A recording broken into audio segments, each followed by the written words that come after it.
ธเจ้าหรือเพิ่นบอกว่าบ่มีอย่างที่เป็นเรื่องบังเอิญนะครับบ่มีอย่างที่เป็นเรื่องบังเอิญที่มาอยู่น้ำกันตอนนี้นะครับอาจจะเคยเฮ็ดบุญเฮ็ดทานเฮ็ดอีหยังน้ำกันคือหลวงปู่เพิ่นว่านะครับก็เลยได้มาเฮ็ดบุญน้ำกันต่อนะครับเช่นเดียวกัน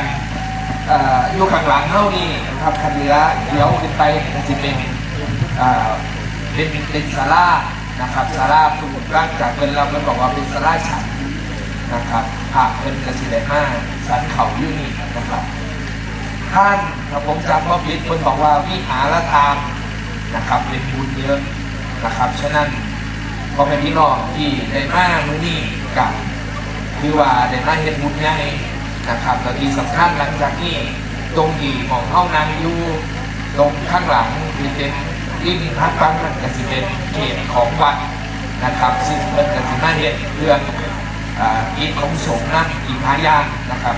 ฉะนั้นมื้อนี้เนี่ยถือว่าเป็นมื้อที่ดีนะครับใกล้กับมื้อวันสำคัญนะครับทางพุทธศาสนาของเราแล้วเราก็ได้มาเห็นบุญน้ำกันนะครับมาเห็นบุญน้ำกันแล้วก็หลังจากนี้ก็สิได้มาเห็นเรื่อยๆนะครับตรงจุดนี้สิเป็นจุดที่เข้าสิได้มา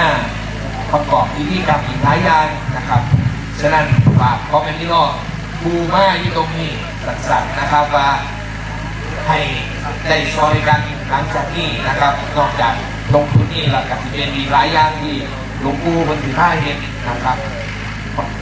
ขันข้างไหนพ่อแม่พี่น้องได้เห็นตรงนี้ถือว่าดีพระเพิ่นบอกว่าให้ก้าวคำว่าอนุโมทนาสาธุพร้อมกันครับผมก็สิอยากไม่เห็นพร้อมกับสา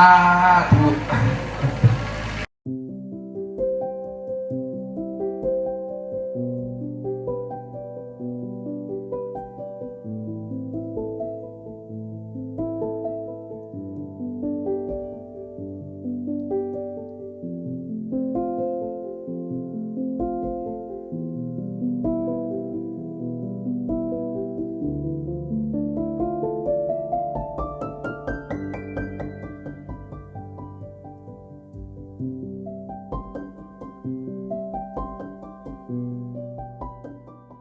ศรัทธาญาติโยมลูกหลานได้กล่าวไตรสรณคมแล้วก็ประกาศศีลห้าต้นศีลของพระพุทธศาสนาคือทุกศาสนานั่นเลยศีลห้าเป็นต้นหลักเป็นต้นบุญถ้าจะแปลออกมาก็คือละเว้นการพูดการจาก็ให้อยู่ในกรอบของศีลไปมาหากันคิดแย้งแจ่มใสที่เป็นห้ามแล้วก็งดเว้นเมื่อนี้ลูกหลานได้มาปล่อยปลาปลูกปลาบูชาคุณพระพุทธเจ้าปล่อยปลาก็คือเราได้บางส่วนบางอย่างเราก็ทำไปรุนแรงมากก็มีเอามากักมาขังเอามาสารพัดอันนี้เราสำนึกตัวได้ว่าบาปบุญมีจริงปู่ก็เมตตาให้พากันมาบำเพ็ญกุศลในวันสำคัญของศาสนาก็คือวันวิสาขบูชาพระพุทธเจ้าประสูติพระพุทธเจ้าวิบัติขึ้นในโลกแล้วก็บำเพ็ญภาวนาออกไปสมควรกับสรุปสลายพระแม่หลวงตาบอกว่า3 ขั้นสรุปกลับขึ้นมาบำเพ็ญกุศลต่อไป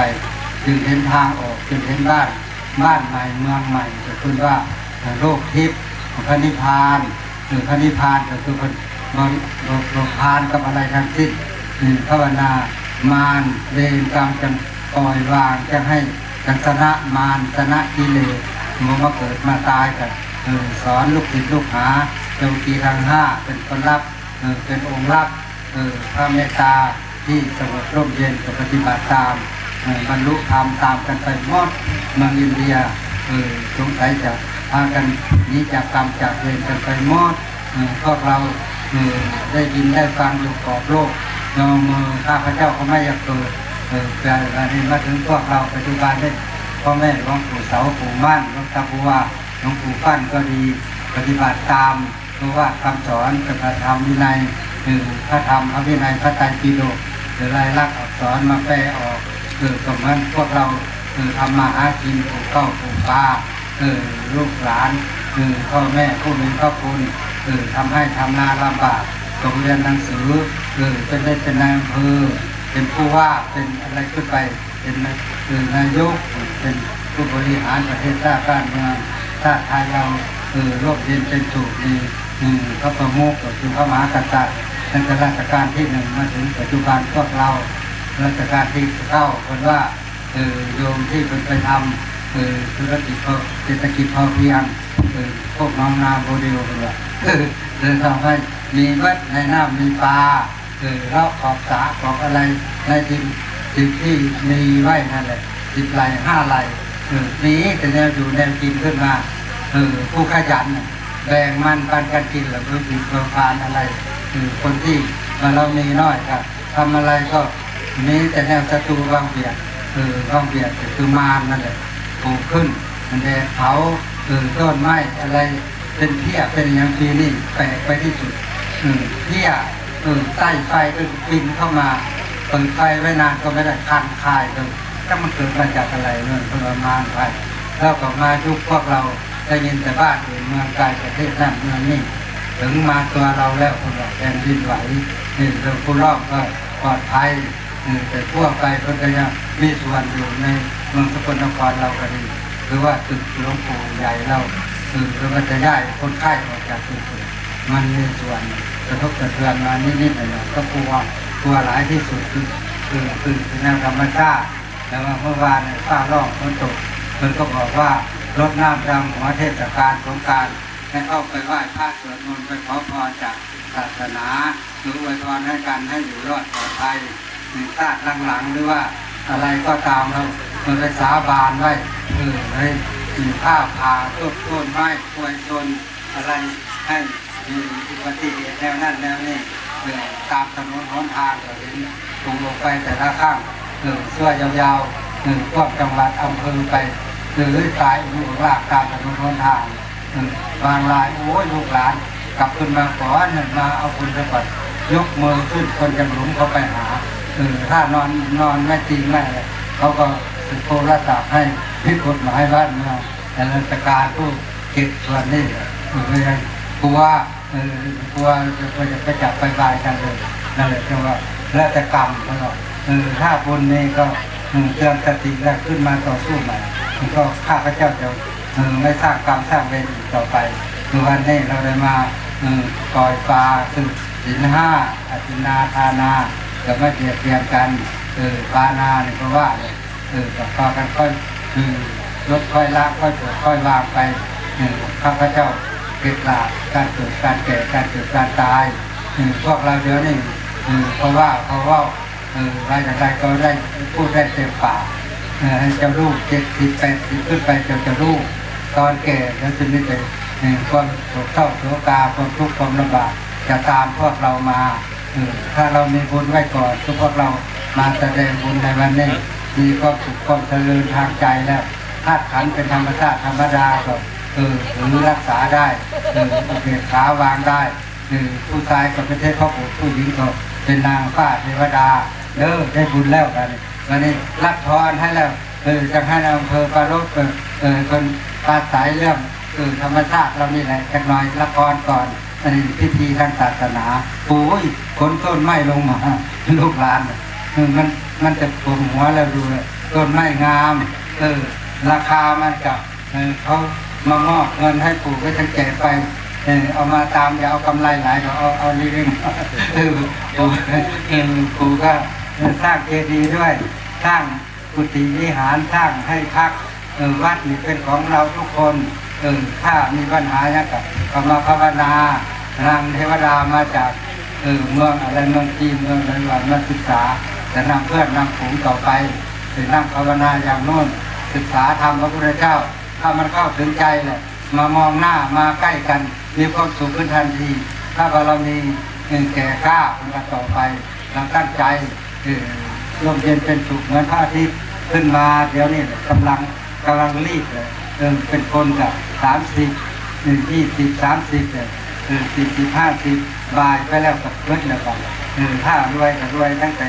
ก่อนเที่ยงรวยตั้งแต่ก่อน50 ปีถ้า50 ปีไปแล้วทำอะไรก็ไม่ได้สมหวังเลยถ้าทานไว้ถือกล้องดีงามมาแล้วมีข้อมเงินน้ำ ตกลงมาเล็กน้อยเต็มตรงเต็มหมาย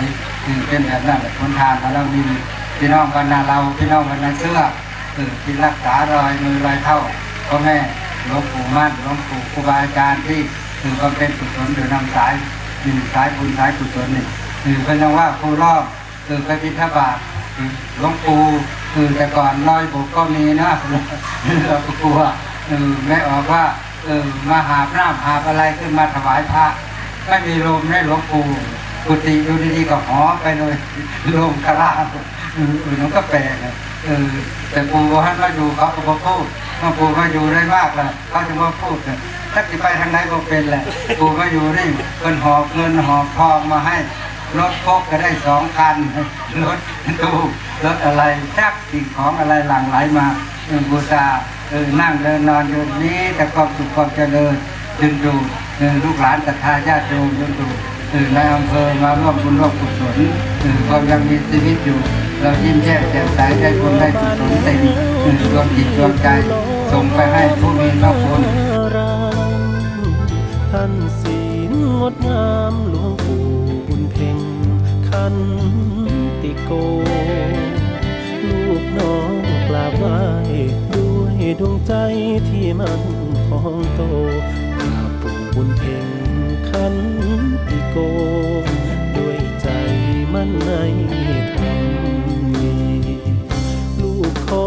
ขมาด้วยศรัทธาที่บริสุทธิ์ขอพึ่งบารมีพระพุทธพระธรรมพระสงฆ์บูชาหลวงปู่ให้โลกรับรู้ทั่วหน้าป่าดงสกลนครแดนธรรมสูงส่งหลวงปู่ดังองค์แสงธรรมส่องทางดอกบัวบานแล้วอยู่ที่ภูล้อมวนารามท่านศีลงดงามหลวงปู่บุญเพ็งขันติโกลูกน้องกราบไหว้ด้วยดวงใจที่มันพองโตกราบปู่บุญเพ็งขันติโกด้วยใจมันในธรรมดีลูกขอขมาด้วยศรัทธาที่บริสุทธิ์ขอพึ่งบารมีพระพุทธพระธรรมพระสงฆ์บูชาหลวงปู่ให้โลกรับรู้ทั่วหน้าป่าดงสกลนครแดนธรรมสูงส่งหลวงปู่ดังองค์แสงธรรมส่องทาง